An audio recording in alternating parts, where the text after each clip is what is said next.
starting with Mr. Dolan, to Leon,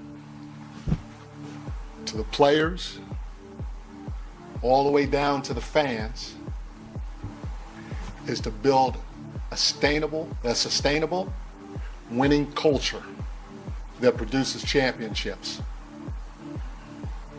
That's why I'm here. I'm fortunate to know what it takes to create that success. It was a no-brainer for me. You know, the league is the league, and there's always going to be ebbs and flows in terms of how the hiring and firing process goes, and you just embrace it and you keep moving forward. There's a real reverence whenever Mike Brown speaks. Welcoming in our panel, our senior writer Ramona Shelburne, our senior writer Brian Windhorst, and I'm so glad we have our do-it-all analyst Monica McNutt here in Los Angeles as well. I'm glad we have you here today, Monica, because amongst your 50-11 jobs, one of them is spending time covering the New York Knicks. What do you think of what we just heard from Mike Brown and his fit here as the new head coach? Well, I think that he said all the right things for sure, and I buy them as sincere, Malika. When you look at this team, these guys have great personalities. They've obviously had great success this past season. There's not a ton of tweaking that needs to be done. Yes, you mentioned it in your toss. Getting over the hump, that will be on the shoulders of Mike Brown. But in terms of having an organization that is already committed to winning, that has been well established. And I think when I look at Mike Brown's resume, one of the things that jumps out, and we talked about this a bunch last week in New York, are the 2 Coach of the Year awards separated by decades, right? And so to me, it indicates that he's been able to adapt to this generation of both coaches and the style of the NBA game that has changed over time. And he has won, maybe not as a head coach, but as an assistant coach. He's been a champion. He's been around the stars of the stars, the Steph Currys, the LeBron James. But when you're looking at a roster that is largely the same here, Ramona, and it's a huge head coaching shakeup,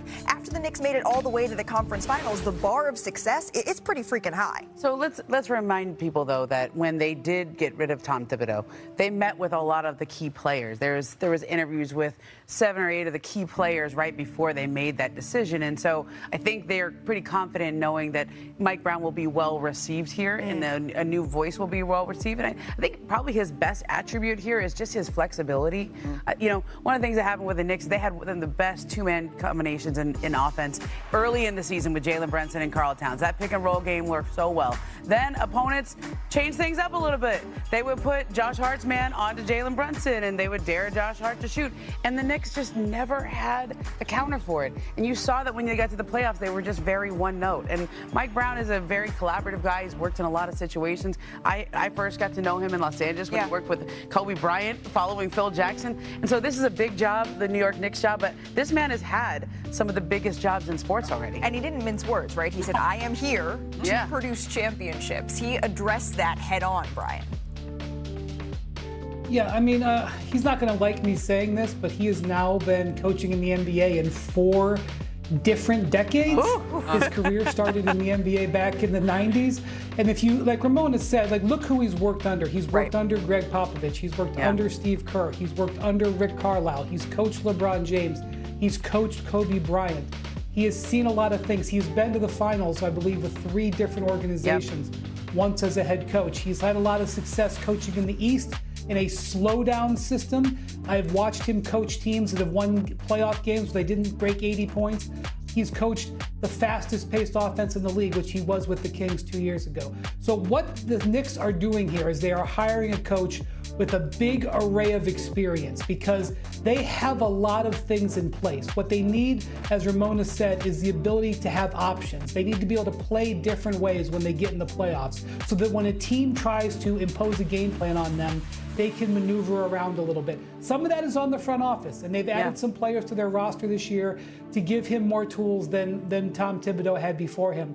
But some of this is going to be on Mike Brown to use the talent that he's got in his roster, get them to branch out a little bit so they're a little bit harder to play in a playoff series. And one small thing, but I find it fascinating, he has experience coaching a lefty point guard, right? You're coming from coaching De'Aaron Fox, good point. And now you get to coach Jalen Brunson. I'm curious, Monica, to see how that plays out on the floor. Yeah, I think that's going to be fantastic. Jalen is so versatile, though, and last time I think he shoots with his right hand, though, although he is left-hand dominant. Look, not only the basketball part of it, but I think the the IQ and the team elements of it all, right? In terms of being a manager of personalities, that's something that I think is also going to be hugely important to this group. Jalen Brunson, Karl Anthony Towns, those guys are pretty set in who they are. It's the rest of that roster. The creativity extends to me beyond just the basketball of it all, but creating a true sense of buy-in up and down the roster. They do have the best odds to beat the Oklahoma City Thunder, so everyone has high expectations. Wow, they New do. York.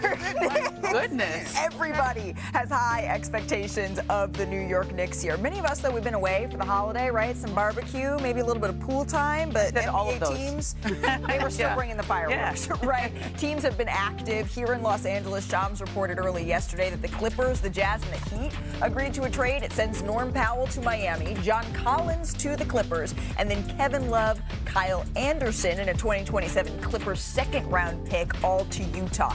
Powell, remember, he was a borderline all-star. He averaged a career high just under 22 points a game last season, and this got some reaction from Kevin Love, who's become the king of social media, by the way. I was waiting for what he was going to say. That's funny. But this is how we weighed in. He said, I never thought I'd be a math problem.